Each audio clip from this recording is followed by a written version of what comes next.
Thank you for joining us in our high-level webinar on the future of oil and gas in Africa. I want to start by stating the purpose of the webinar. The dialogue we're going to have today is to orient ourselves with the development in the oil and gas sector in East Africa. We will also explore the challenges and available opportunities, and the panelists today will discuss available legislation for a robust transfer pricing in developing economies. We shall have a discussion. We shall start with a keynote speech by Honorable Deputy Minister Stephen, and afterwards we shall have a presentation by the guests, and in the end we shall have a Q&A session. You may wish to write the questions on the panel or raise your hand to request the floor. I am excited at this moment again to welcome you and also to introduce our guests and experts from the University of Dundee and the Petroleum Authority of Uganda, who will be taking us through this great program. The starting point will be a keynote speech from Honorable Stephen Byabato, the Deputy Minister of Energy of the United Republic of Tanzania. Now, without further ado, I would like, in a very special way, to hand over to Honorable Minister for a keynote speech. Welcome, Honorable Stephen Byabato. Thank you, Dr. Geoffrey. Good morning to all of you. Good morning, welcome. Okay, Executive Secretary of Energy Regulatory Association of East Africa, Dr. Geoffrey, the panelists and the speakers. I see we have Mr. Ernest Rubondo, we have Mr. Stephen, and as you have told us, Dr. Caroline has an excuse. We wish her well with whatever is going on there. Distinguished participants, ladies and gentlemen, good morning. Oh, it's about good afternoon now. Because the three countries of us are the same, of course. I know it is good afternoon to all of us. On behalf of the Minister of Energy, as Dr. Geoffrey said, I am Stephen Byabato. I am the Deputy Minister for Energy in Tanzania. The minister is having another meeting to attend, so he delegated this part to me. I wish to welcome you all to this special webinar, the future of oil and gas and their impacts in propelling regional integration in East Africa. Let me also convey my sincere thanks to Dr. Geoffrey Mabea, the Executive Secretary of Energy Regulators Association of East Africa, EREA, for organizing this webinar conference and inviting the Minister of Energy of the United Republic of Tanzania to officiate the event. I know we could be having this session face-to-face, but because of what is going around currently, this is the safest way to conduct these deliberations and go further, because we cannot wait forever. Ladies and gentlemen, let me recognize the effort being undertaken by East Africa community through its secretariat to deepen the region's integration through various initiatives proposed under its four main pillars. These pillars are customs union, monetary union, political federation, and common market. For energy markets, integration to be realizable, substantial sector reform are pertinent. This includes a review of the existing laws and regulations, as well as the establishment of relevant regional and national institutions that would make it possible to implement a robust integrated energy market. I wish to recognize the efforts being undertaken by the Energy Regulators Association of West Africa in spearheading the integration process. I realize that EREA was established to work as a regional entity to facilitate strategic harmonization of necessary energy regulatory framework and provide advisory through the available pool of experts in East Africa community and initiating capacity building among the national regulatory institutions of the member countries. Ladies and gentlemen, as you are aware, the government of the United Republic of Tanzania has been working closely with EREA since 2009 in establishing and hosting a permanent seat of the Secretariat in Arusha, Tanzania. The establishment in EREA in Tanzania is also a result of the East Africa Community and Development Partners' concerted effort to support the realization of a robust energy union. Ladies and gentlemen, since its establishment, EREA institution has been benefiting from financial support rendered by its members institution, which has so far enabled the EREA in several areas, including the following: promoting sustainable capacity building, not only to the East Africa community, but also Africa at large, but also supporting the development of an efficient power pool, dynamic regulations, competitive energy market, thus increasing the social welfare for energy consumers. Ensuring studies, research, collaboration is carried out to promote innovations in the energy sector and thus improve and enable the region to be on par with the trend in the rest of the world. But also organizing short courses and other training for the energy sector stakeholders. Those are a few just to mention what we have benefited from what was established. Ladies and gentlemen, through the Secretariat of EREA, let me commend member regulatory institutions for their continued support to EREA institution for sustainable spearheading the harmonization of the energy policies, laws, and regulation of the East Africa Community members country, promote regional cooperation in energy infrastructure planning, capacity building, market structure, system, and institutional arrangements. I also recognize the critical role being undertaken by EREA in facilitating information sharing and facilitating the establishment of an efficient power market or pool for East Africa. The harmonization of energy policies extend to the development of harmonized gas and policy instruments and information sharing across the region. Indeed, your discussions today are intended to benefit the spirit of information sharing and identify existing gaps required further harmonization. Ladies and gentlemen, as you are aware, the petroleum and gas industry in East Africa is growing fast. Therefore, there is a need to develop adequate petroleum production capacity and petroleum supply infrastructure to meet the regional market requirements. Equally, the boom in the global demand for oil and its derivatives, such as petrochemicals, has led to the development of vibrant international trade in the petrochemical industry, particularly among developed nations, which is no exception to East Africa community regions. Ladies and gentlemen, today's theme of discussion is pertinent concerning the enormous discoveries of oil and gas in the East African region, as you are aware. In particular, the countries of Uganda and Kenya have proven oil depots whose production will provide the raw material essential for the development of petrochemicals industry in the region. The exploration of gas in Kenya and Tanzania is expected to yield promising results. And petroleum and gas projects to be exploited in the region would provide significant revenues for the producing states. Therefore, it is incumbent upon the East Africa Community region and Africa to collaborate with willing development partners to initiate a short-term sustainable capacity building strategy to manage its oil and gas resources effectively.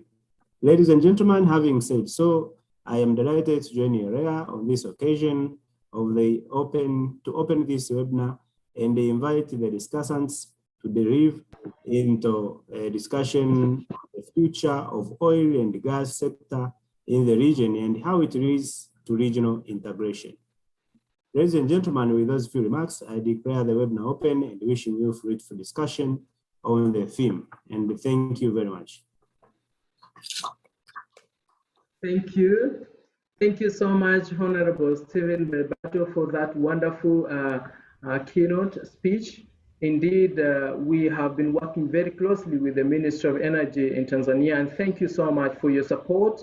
And we are looking forward to this regional integration, and energy is a key component to spearhead the regional integration. Thank you so much for that. Now, Thank you. ladies and gentlemen, I'd like to open up to our discussants and also panelists, the key experts we have around from the University of Dundee as well as from the Petroleum Authority of Uganda. And we shall start with our first speaker, who is Dr. Joseph, to look at the challenges, the opportunities in the oil and gas sector, and some of the benefits accruing from development and investment in the oil and gas sector. And also he will delve into how these could promote regional integration. Dr. Joseph, I hand over to you. Welcome. Thank you, Geoffrey. Good afternoon, fellow panelists and all participants at this webinar. Are you able to allow screen sharing? Okay, thank you once again. I'll speak to you about the challenges, opportunities, and how the benefits of the oil and gas sector can promote regional integration within this East African region. I'm making this presentation on behalf of the Executive Director, Mr. Ernest Lubondo, who was not able to join us due to some urgent duties that came up this morning. That's the outline of my presentation. I'll briefly talk about the PAU and the oil and gas sector in Uganda before specifically going into the opportunities for regional integration that the oil and gas sector presents, the challenges, and then conclusion. So the PAU, for those who may not be familiar with it, is a statutory body that was established under an Act of Parliament of Uganda, and its mandate is to monitor and regulate the upstream and midstream oil and gas activities in Uganda. These include petroleum exploration, development, production, refining, gas conversion, transportation, and storage. And key among this is to ensure that the operations are undertaken in accordance with the relevant laws, regulations, guidelines,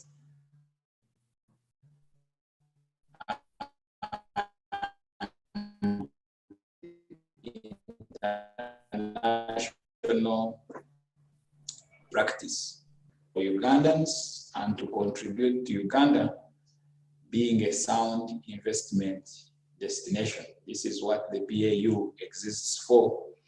And our vision or dream is to become the leading petroleum regulatory agency. A quick look at the stats of Uganda's oil and gas sector. We have 21 oil and gas discoveries, which altogether present about 6 billion barrels of oil in 0.6 million of this are expected to be recoverable. 9 production licenses have been granted, and to date, we have 2 companies that have production licenses over these fields, and 2 companies that are conducting limited and Byabato, which are undertaking exploration activities in the areas for which they have been licensed, and then Sinok and Total, which are taking for the development of the fields over which a production license has been granted. In terms of the road to fast oil, we are looking at 15 to 20 billion of investment expected within the next 4 to 5 years, majorly in 4 different aspects: development of the upstream, that includes new exploration activities, and the putting in place of the infrastructure that is required to develop and realize production from the mature projects. We then have the establishment of a 60,000 barrel per day refinery with associated infrastructure that includes a products terminal, but also about 200 kilometers of products pipeline from the refinery to near Uganda's main commercial center, which is the Kampala city. The other project, from which about $3 to $5 billion dollars is expected to be invested, is the East African crude oil pipeline that runs from Hoima through Tanzania to Tanga Port in Tanzania. And I'll speak more about this, but also the support infrastructure that is required to develop these projects. The regional governments are co-investing in some of these projects, like the refinery and the EREA project. And there is a great opportunity for national and regional content development. The investments into the sector have increased significantly from the point around 2006, when the first commercial discovery was made. You're looking at a figure of just about $50 million then. But since then, we see there has been a steady increase in the level of investment in the country. The total investment to date is now over $3.5 billion, but more significantly, between $15 to $20 billion is expected to be invested in the development, production, and commercialization phase, as I said earlier, in the next 4 to 5 years. These investments are attracting both international and national investors into the country's oil and gas sector. With respect to the East African crude oil pipeline, which is about 1,500 kilometer pipeline from Hoima to Tanga, the intergovernment agreement between the government of Uganda and the government of Tanzania was signed in May 2017. The front-end engineering and design was completed in February 2018. The environmental and social impact assessment was completed in October 2019. The host government agreement was initialed in September and in October for Uganda and Tanzania respectively, and the early engineering, procurement, and construction management activities are currently ongoing. The tariff and transportation agreement and the shareholders agreement negotiations are currently ongoing, and these are expected to be finalized before the end of April. So this is one of the major projects that we believe provides opportunities for regional integration within the East African countries. The other major project, as I said, the refinery development project, which is a 60,000 barrel per day refinery plant to be developed, located in Kabale in Hoima. The project framework agreement with the lead investor, the Albertine Graben Rift Consortium, was signed, and the final configuration has been approved. The front-end engineering and design and environment and social impact studies have been completed, expect to be completed by the end of 2021.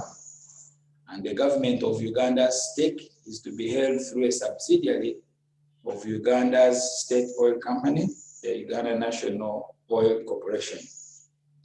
About 30 square kilometers of land has been acquired, and 5 square kilometers has been allocated to the refinery, and the other land is being earmarked for the development of an industrial park that includes the Kabale International Airport, which I'll speak about briefly, but also other supporting industries such as the petrochemical industry. And the East African community is welcome to participate in the 40% stake of the refinery. There are opportunities for regional integration are also presented through the supporting infrastructure, and the major one being the development of an international airport, which is currently ongoing. This will be the second international airport in Uganda. It is being developed in Hoima, within the Kavale Industrial Park, very close to where the refinery will be located, but also within a short distance of the major oil fields within the Alberta encrustation. It is being financed to the tune of $300 million by the UK Export Credit Financing. And the usable runway is expected to be completed by the end of 2021. There is air transport within the region.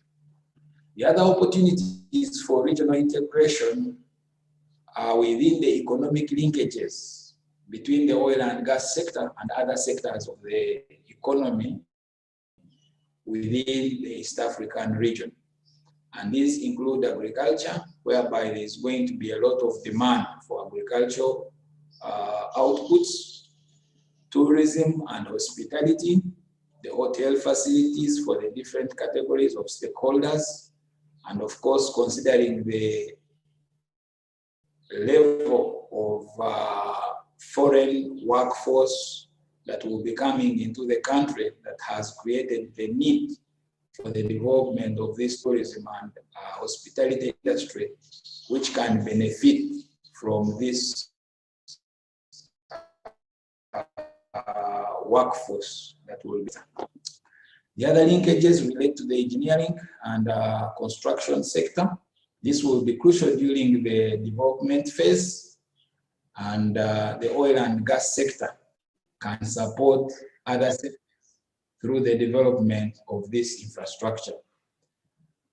Other aspects include the transport and logistics, health, and housing. All these economic linkages are expected to be enhanced with support from the oil and gas sector, and therefore benefiting other sectors within the economy. As I conclude, a number of challenges exist. The first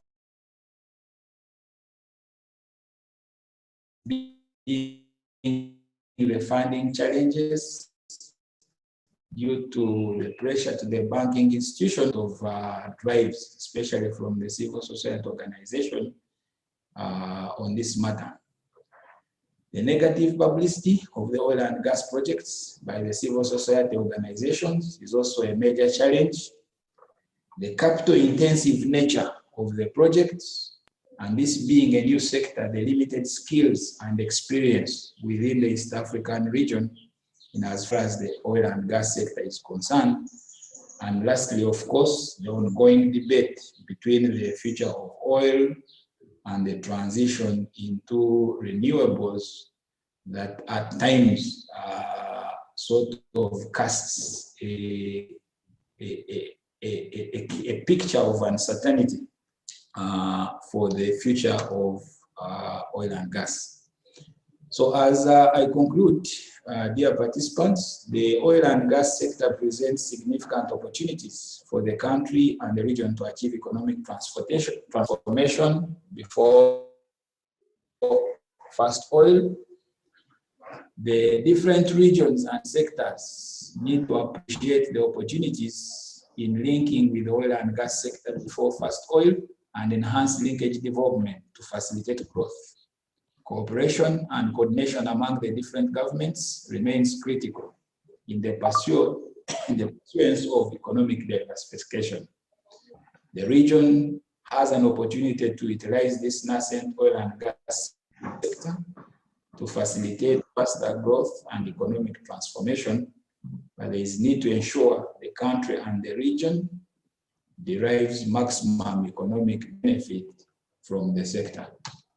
Thank you very much for listening to me, and I hand over back to you, Geoffrey. Thank you so much, Dr. Joseph, for that wonderful presentation on the oil and gas, the challenges and the opportunities we have. Indeed, it's really quite interesting to note the capital intensive, how capital intensive it is, and how it's going to be beneficial for the region.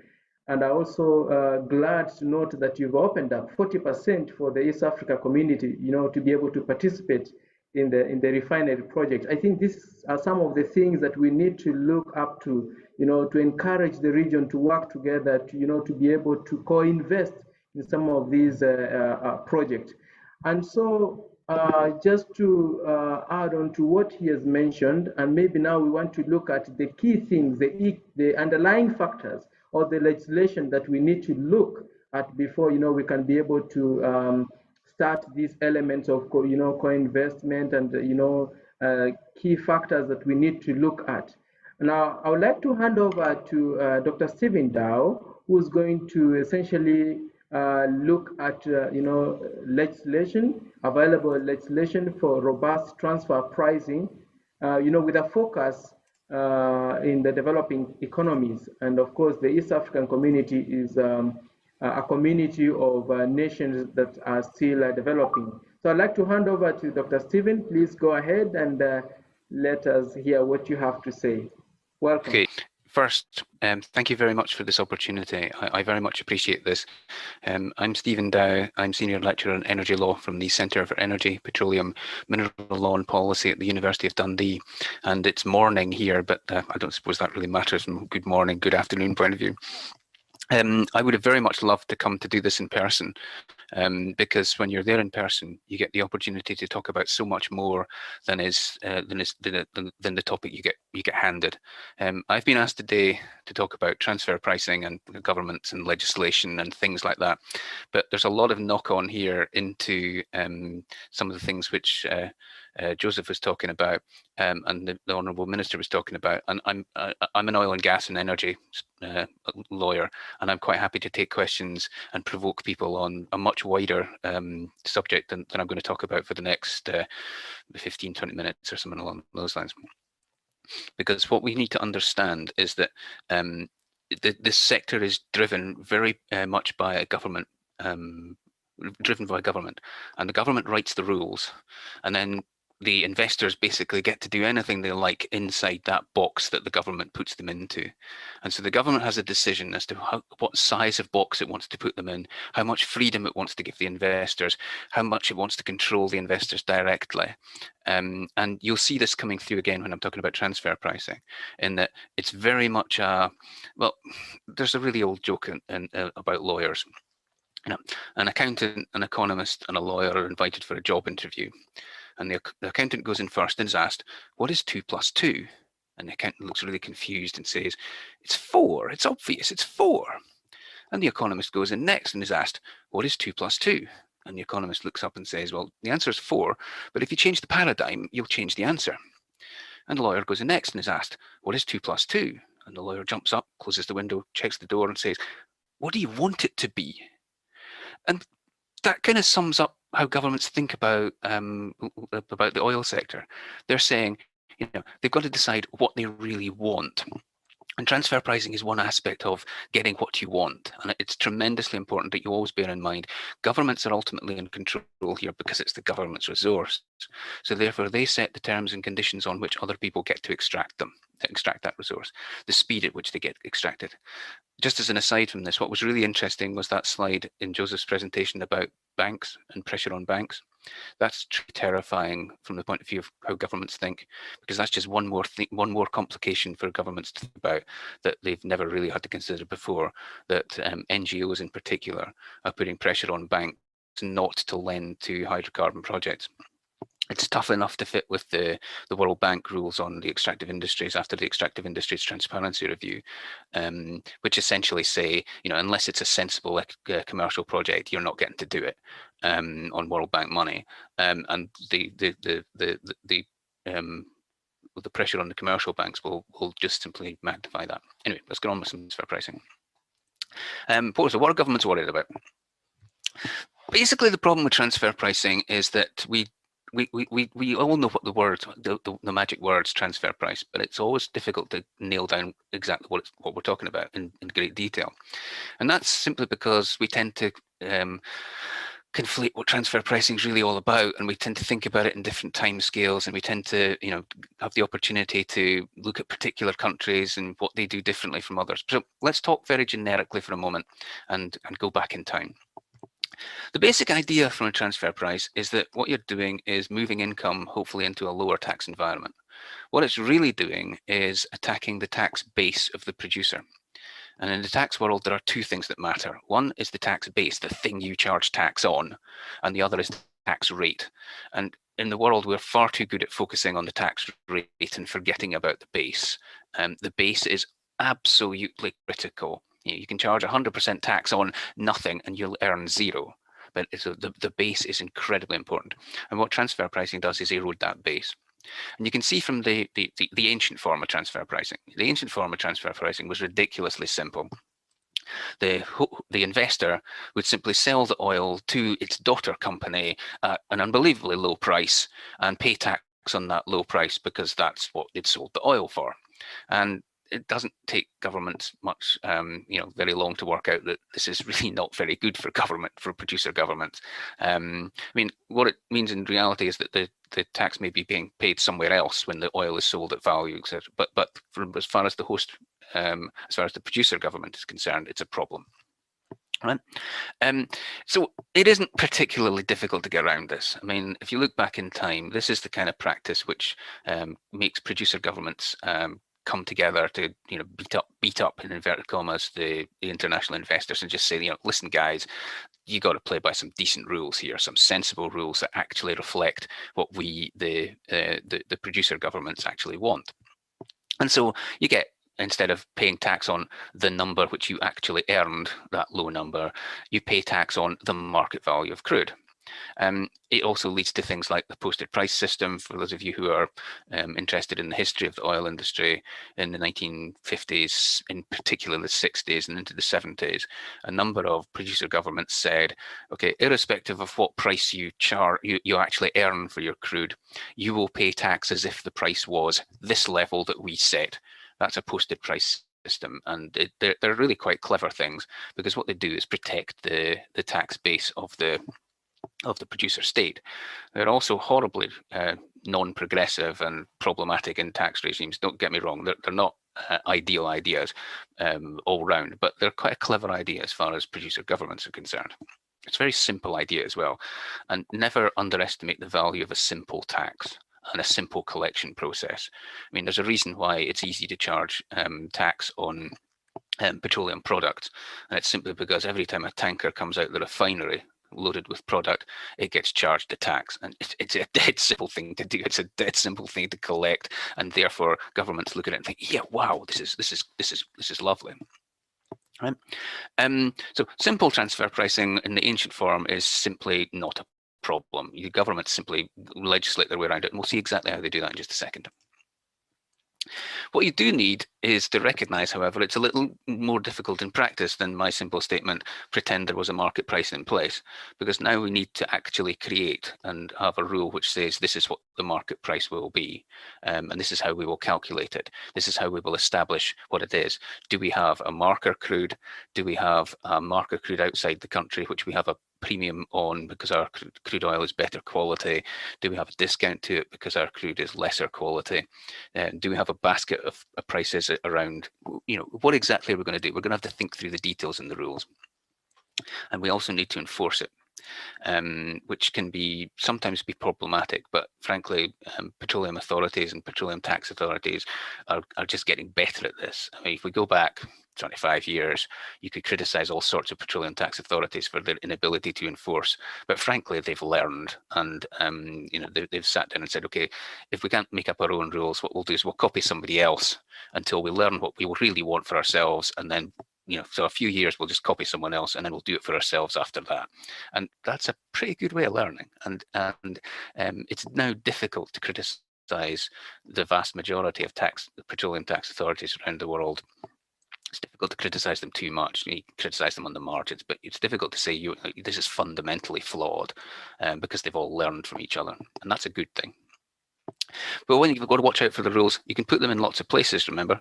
You can put rules in the tax law itself. You can put them in the regulatory instruments, which the tax authority creates, which the petroleum authority creates, which the minister creates. You could even put them in the PSC itself, because remember, the PSC itself is actually a tax is actually a tax regime, because it sets out what the tax allowances are. We call it cost oil, and it sets out what the tax rate is. We call it the profit oil split.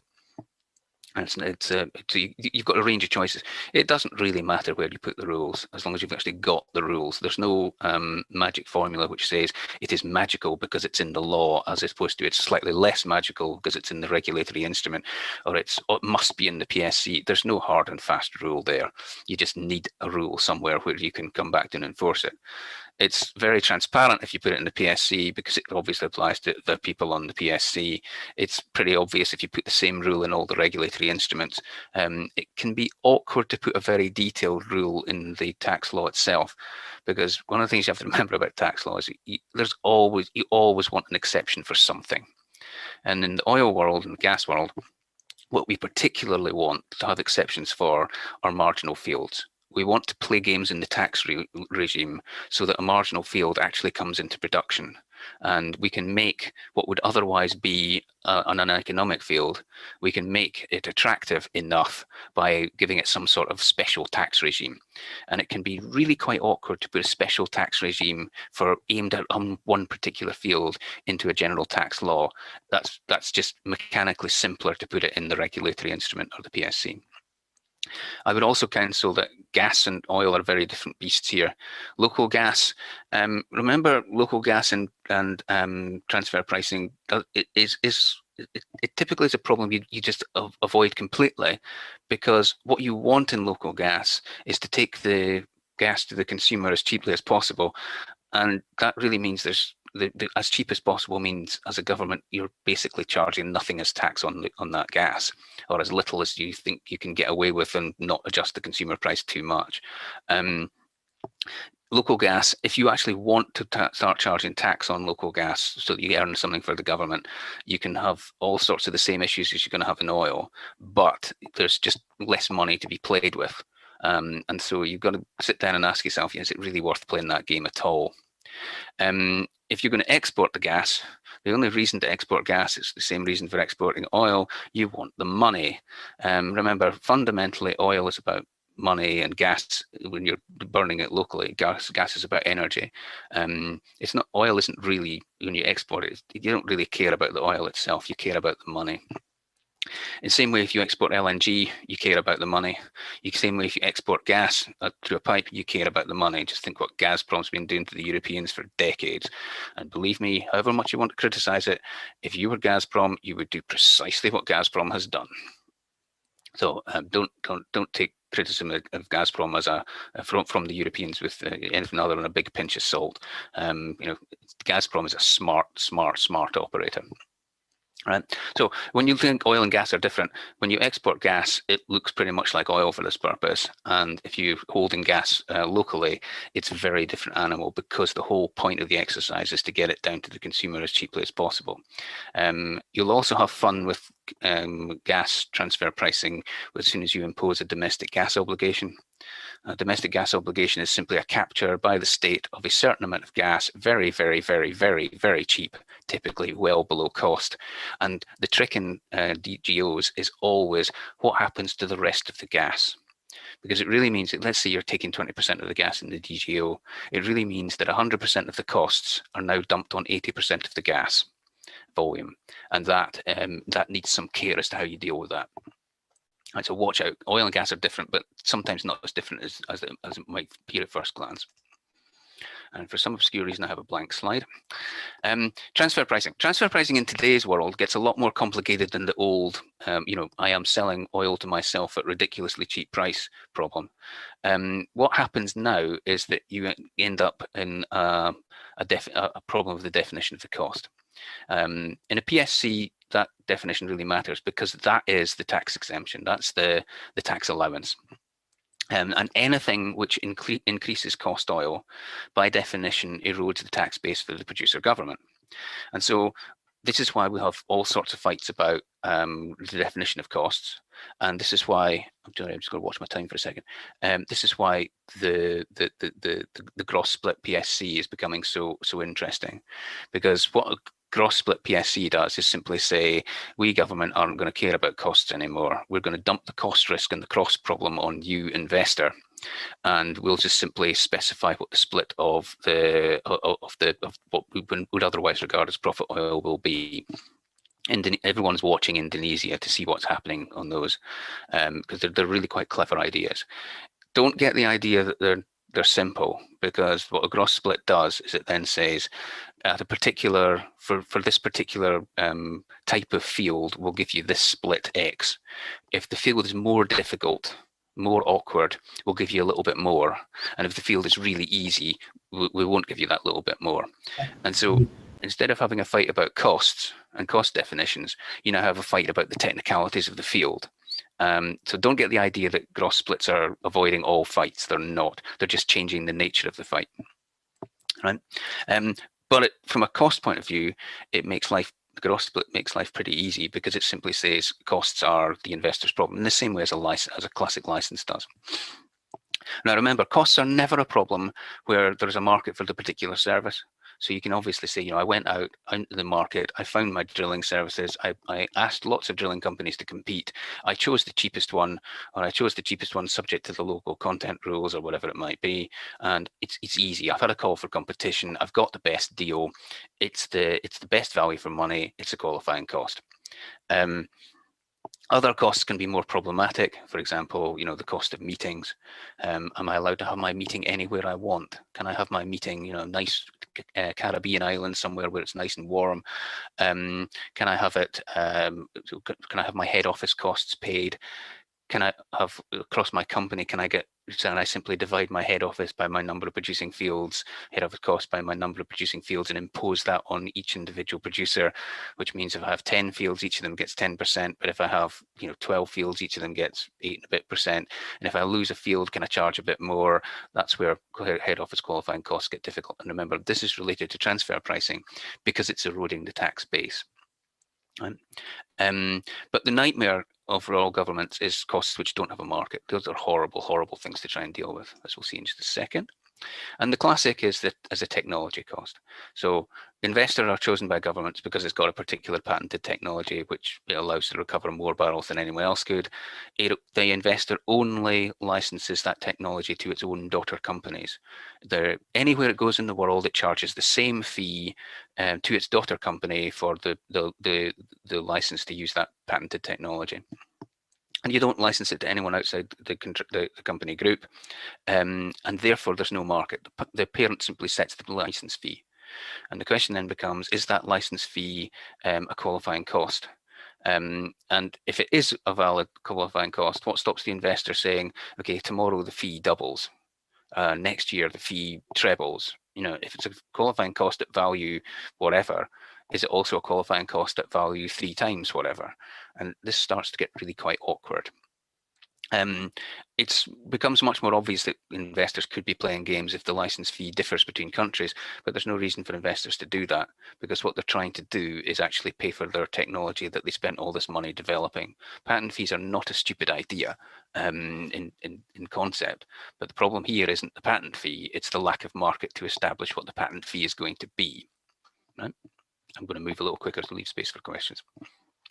What can governments do? This is the question. Kind of bit limited their options. You can do nothing and potentially see the tax base eroded. You can disallow costs which can't show a market value, and you simply say, not playing that game. You're getting none of those costs if you can't show it in a market.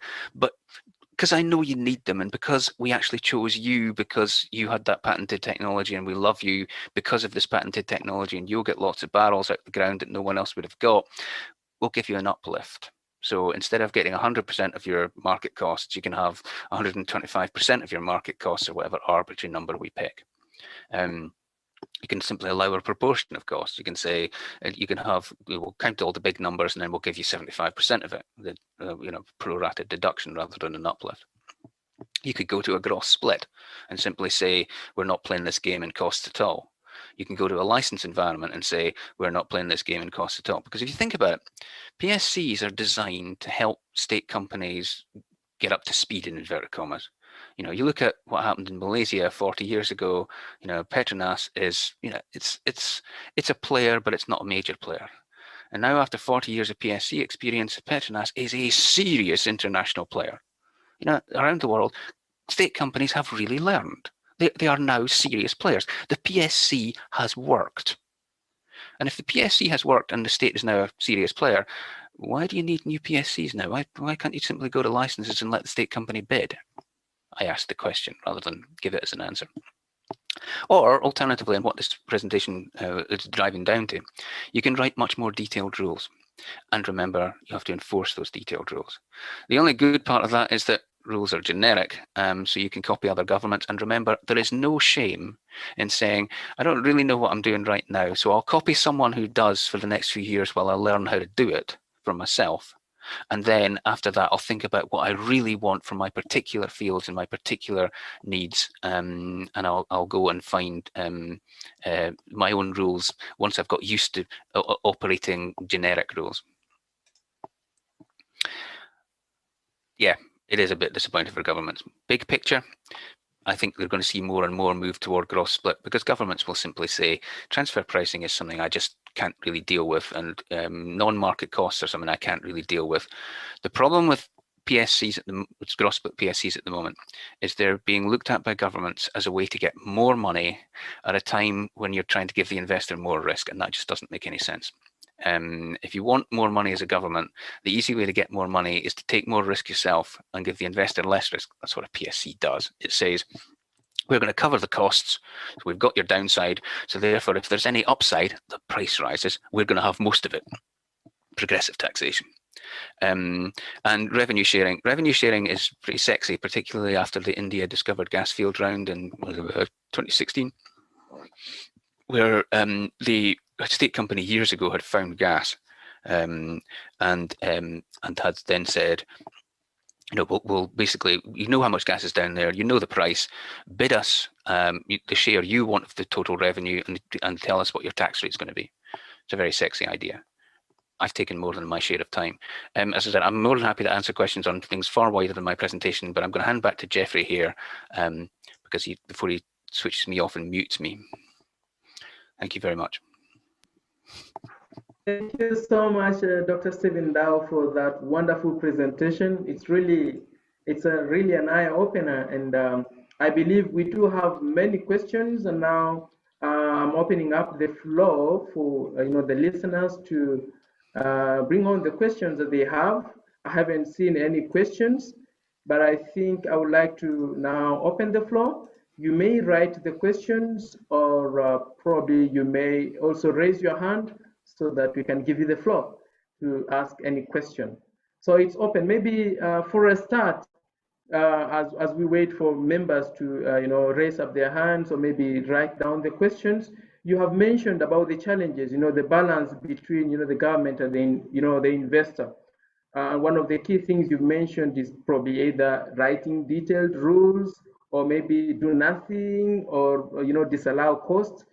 Is there a form of hybrid, or is there a strategic approach that we can take, especially the developing economies, so as to be able to mitigate some of these challenges that may be envisaged in while investing in the oil and gas sector? I take it that's aimed at me. That is a brilliant question, because every country around, particularly when it's looking at its model PSC, goes around its neighbours, looks at what they've got and says, oh, this is a nice little starting point, but we'll make a few tweaks for our own local rules. And the current sexy PSC out there is Kenya. If you'd gone back 25 years, it would have been Nigeria, Trinidad. Now the sexy PSC that everyone wants to copy is Kenya, because it's got some clever views on local content. It's got some really clever views on the role of the state company in the approvals process. So hybrids are start with someone else's ideas and see whether you can bolt in a few of your own particular needs. I'm going to throw this one at Joseph just as a proverbial hospital pass.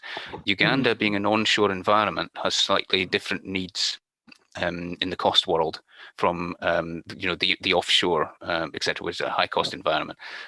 Is there anything that the Petroleum Authority of Uganda is particularly nervous about in onshore costs, or is it quite relaxed, knowing that onshore costs are actually significantly lower than offshore costs, so therefore it can afford to take a more relaxed view? Sorry to throw that one at you, Joseph. Thank you so much. Any other question from the members? Joseph, Dr. Joseph, do you have something to say? Can you repeat that question, Stephen? I heard the last bit of it, Yeah. saying that are we relaxed about costs, or do we take costs Yeah. seriously? That's what I think because Uganda is an onshore environment, and onshore costs are lower than offshore costs. I'm not saying offshore costs are low; they're just lower than offshore costs. Does that lower cost environment make you more relaxed? Certainly. We see a lot of opportunities for managing costs, even on an onshore environment. And the cost aspects is actually one of the areas that the PAU focuses on, trying to bring them as low as possible, but obviously ensuring quality and value for money. Just final cost point, in case I'm taking up someone else's time. Do be careful of the definition of the project, because you have to ask yourself, is my project just the producer, or is it the producer plus a bit of pipe? Is my pipe a different project, so it needs recovered in a different way, so it has a cost base in a different way, its return is in a different way? And so there's never a good answer to this one. Is a project just the development, or the development plus its bit of pipe to get to the existing general pipe? There's never a right answer, and there's never a wrong answer. There's just what works best in this particular for this particular example. And that's another thing we say. You can go around your neighbors and look at what your neighbors do and say, do I want to copy them? Do I want to learn from them? Do I want to look at my neighbors and say, God, I never want to do that because they got it completely wrong? It's up to each individual country. And I'm amazed we haven't managed to provoke our 60-odd people. Thank you. Thank you. Maybe another question to Dr. Joseph. You mentioned some of the challenges that you're facing. But maybe before I ask that question, I'd like to allow Alan Amanya to go ahead. Alan Amanya, I'll just be able to allow you. Alan, please unmute yourself.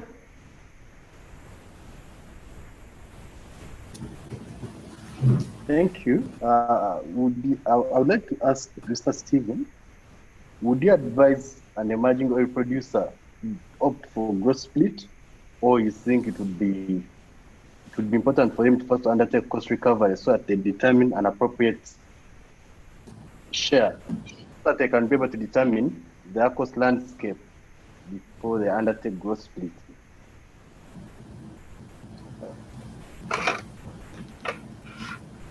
I have to unmute. This is a slightly awkward question in a lot of ways. The bottom line in a question like this is always, how does the government make sure it gets as much as possible out of its oil production? And that really is the key. Trouble with the gross split. Sorry, the trouble with the gross split is that it's new. And investors look at anything new and say, oh God, this is new, it's dangerous, in order for us to do this, we need more money. And this at a time when oil prices are not at historic highs. This at a time when, the question really, I suppose I'm getting at is, why take the risk of the gross split? Whereas you can look at something as well known as a production sharing contract and simply say, okay, right, we will get what we want out of the production sharing contract. Okay, well, to guarantee that we'll pay costs, but in return for that guarantee of the downside, we will have virtually all of the upside. And if you think about it, what that means is, the government is taking risk and being paid for taking risk, and so it's got a lot of money in there. I suspect if I was a new producer, I would look around and I would let other people take the risk of getting the gross split, in better known. I wouldn't. Why experiment on myself when I can watch other people experiment on themselves and learn from that? I don't think I would want to be the next country to introduce the gross split, but I might want to be the 10th. Does that answer the question? It does. Yeah. Thank you. Thank you. Any other question? I'm waiting probably to see a hand being raised. Dr. Geoffrey? Yes, Honorable Stephen, please go ahead. Yes, altogether with the fact that there is a good discussion going on, but my time is running out. I'm having another meeting in like 10 to 15 minutes. Yes. I'd have appreciated and loved to be here for more and more until the end, but I think I would like to request to leave. As far as I have opened the meeting and officiated it, then I think I should let you have a good discussion and let me run for another meeting which is about to start, and I'm a critical participant as I was here. Thank you, Honorable Stephen. We are really so grateful for your time and for your remarks, opening remarks, which are actually very useful, and also setting the pace for this, great discussion that we are having. I know you your schedule is a bit tight, but we are so grateful that you've been able to find time to be with us. And so thank you so much, and we look forward to meeting you again in a forum like this one. Thank you so much, sir. Thank you, and have a good meeting. God bless you all. Thank you so much. Thank you. There is another question that has been raised. Thank you so much. Thank you, sir. What are the benefits of the producer country to give a specially tax regime to a project versus tax law of the producer country? I don't know whether you can be able to see the panelists. I don't know whether you can be able to see the questions on the chat platform. Yes. Do you want me to dive in on that? Please, you can go ahead. Okay. This is ultimately a question of stabilization. The classic project, which has got its own special tax regime, is Nigeria LNG Train 1, where the government basically locked the tax regime into the law establishing the licensing regime, etc., and has never changed it. And the government basically said, we're going to buy ourselves some credibility. We're going to charge what is effectively a minimal amount of tax in comparison to other LNG projects around, liquefaction projects around the world. We'll lock ourselves in. We'll keep this tax regime. We'll stabilize it completely. We'll never change it, and we'll buy ourselves credibility. And what in Nigeria now? We're talking about Train 7. We're talking about Train 8. We're talking about Train 9. God, that worked. So the obvious benefit is if you lock yourself into a project, you buy credibility. The danger if you lock yourself into a project is that everyone says, oh, I'd like my own special rules, please. And you end up negotiating 1 million rules rather than saying, here are the rules for everybody. So it's a swings and roundabouts thing. If you need credibility, it's a very quick, good way of getting it. That's my view.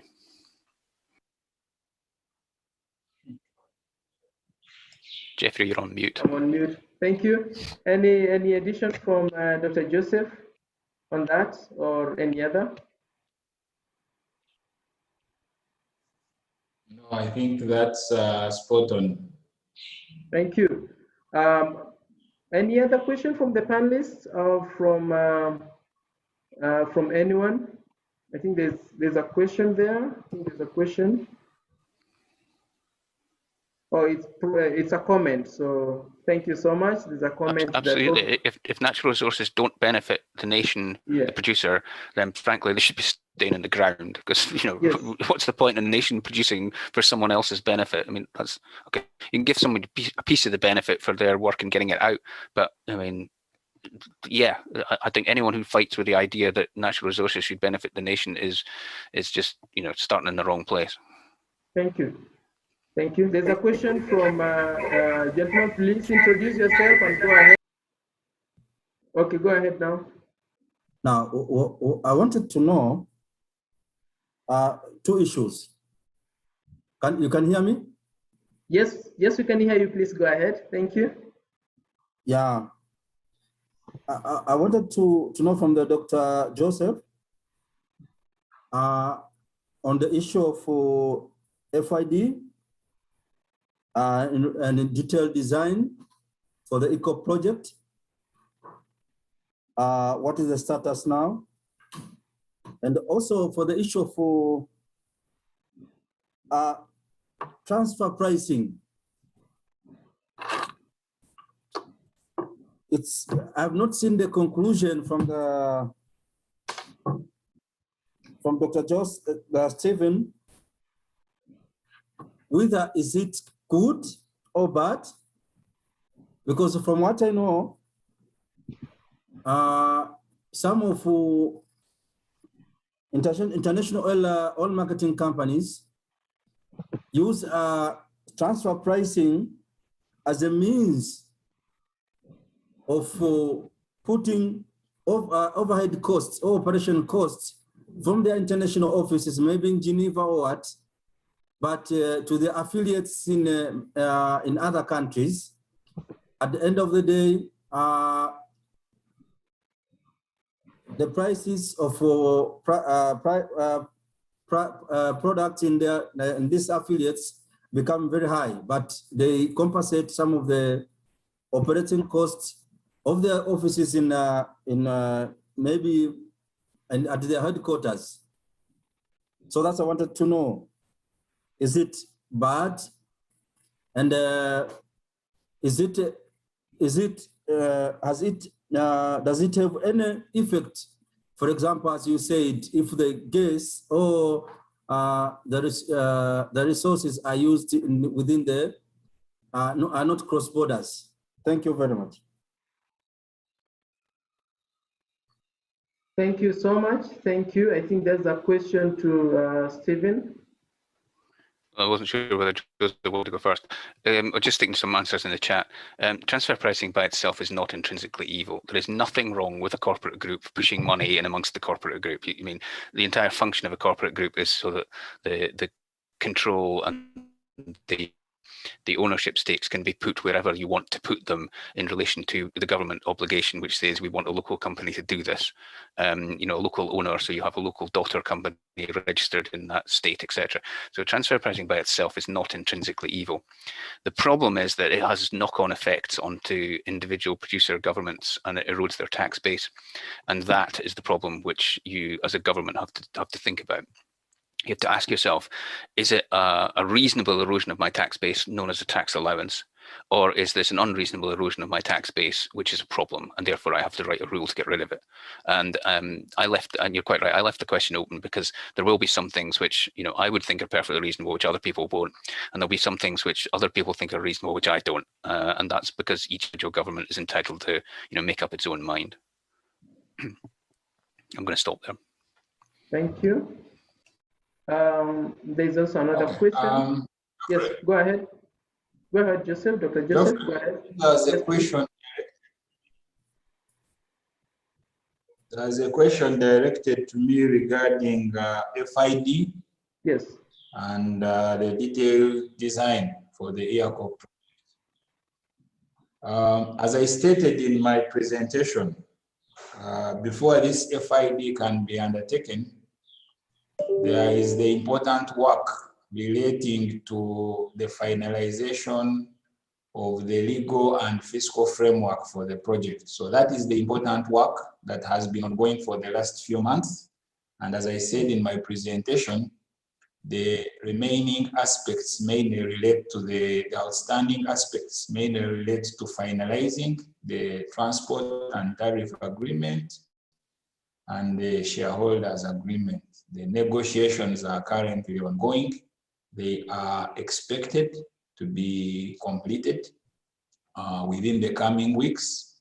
And if you asked me, I would say really all this work relating to the FID and the conclusion of the work that is ongoing is something we hope can be achieved before end of April, as I stated within my presentation.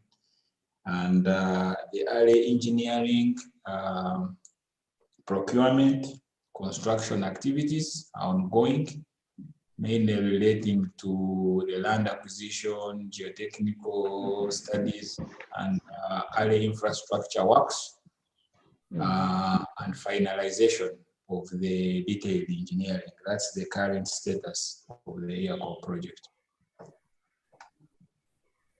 Thank you so much, Dr. Joseph. I think some of the questions have been answered on the chat platform. I don't know whether we have any more question. Probably there's a question there on the chat platform about the PSC. Maybe if Dr. Stephen, you could address it maybe. I put a couple of answers in the chat, in the question and answer box. Okay. This is a seriously good question about PSCs and energy transition. There's nothing. The PSC is a beautiful, obvious structure which gives everybody what they want, right? At its most simple, a PSC is just a bargain which says the investor brings the money, the state brings the rights, the investor gets paid in oil in proportion to what he's spent, etc. It's a beautifully simple bargain. So the fundamentals of the PSC are never going to need to be changed. But the individual consents under the PSC for projects, for extended projects, for emissions controls, etc., they're likely to change quite a lot as projects need to reflect lower carbon emissions, etc. But it's a really good question. There's one also in the chat box. In the PSC, the NOC is the licensee. Foreign companies divinely operated, which leads to the NOC paying almost all taxes. Why is that? I don't understand why the NOC would pay the taxes in this environment. I don't understand the assumption behind the question. Whoever put the question in, can you tell me why is the NOC paying the taxes here? What's happened? Because under profit oil, government ending up with barrels. Fine. Is that what you mean by the NOC is paying the taxes because the government ends up with the barrels? Surely that's a good thing. And it's the overall effect that matters to me rather than the individual. As long as the government gets its share somehow, does it matter whether it gets it in barrels of entitlement, or does it matter whether somebody writes it a check called tax? I think I've missed something. Royalties written to be paid by a licensee. Well, royalty is a top slice, so again, I'm just not seeing the problem. If the royalty is not being paid and it should be, sue them. No other obvious answer beyond that. I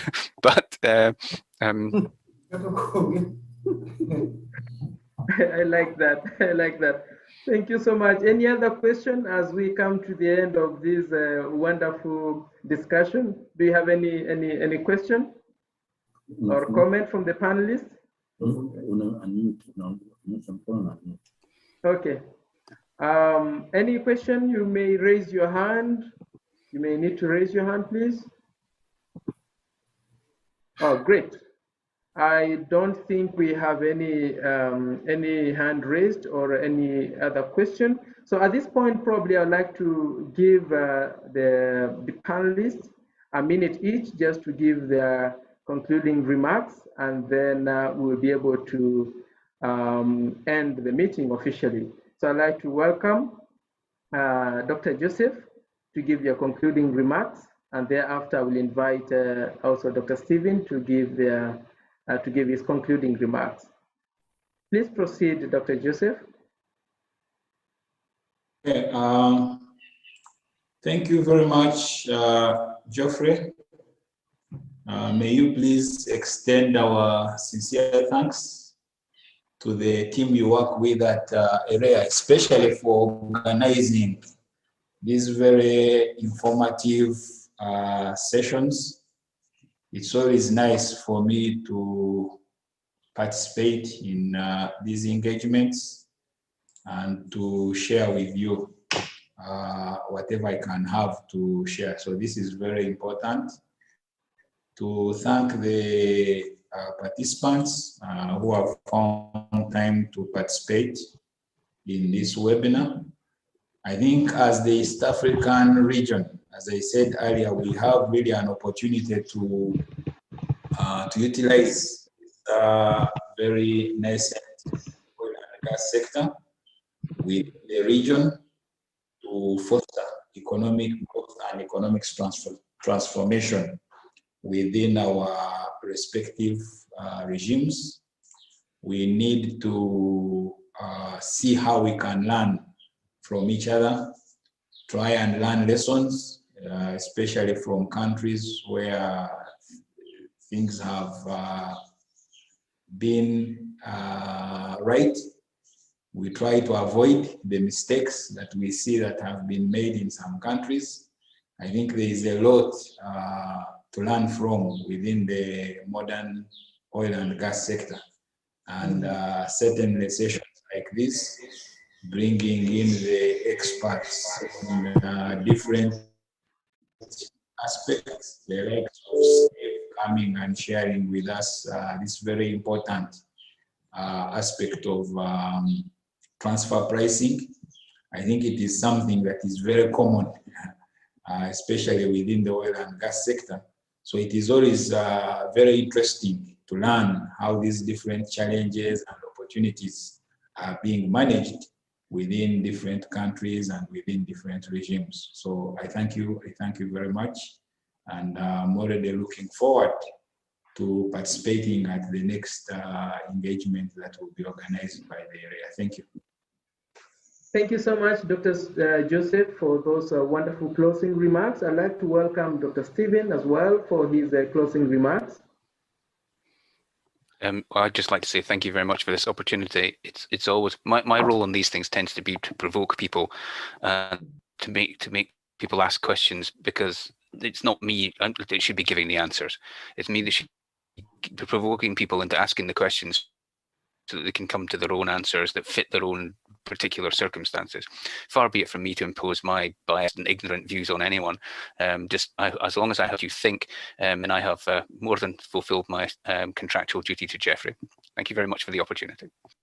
So with that, then we come to the end of our webinar, and I want to thank again the discussants and also the Honorable Minister, Dr. Stephen and Dr. Joseph, for this very wonderful opportunity and for their time to be able to take us through this very engaging discussion that we've had today. So with that, I'd like to thank you, and I'd like to welcome you again for our subsequent series of webinars that we'll be having next month and also the month after. Thank you, and I declare the meeting, the webinar closed. Thank you. Bye-bye.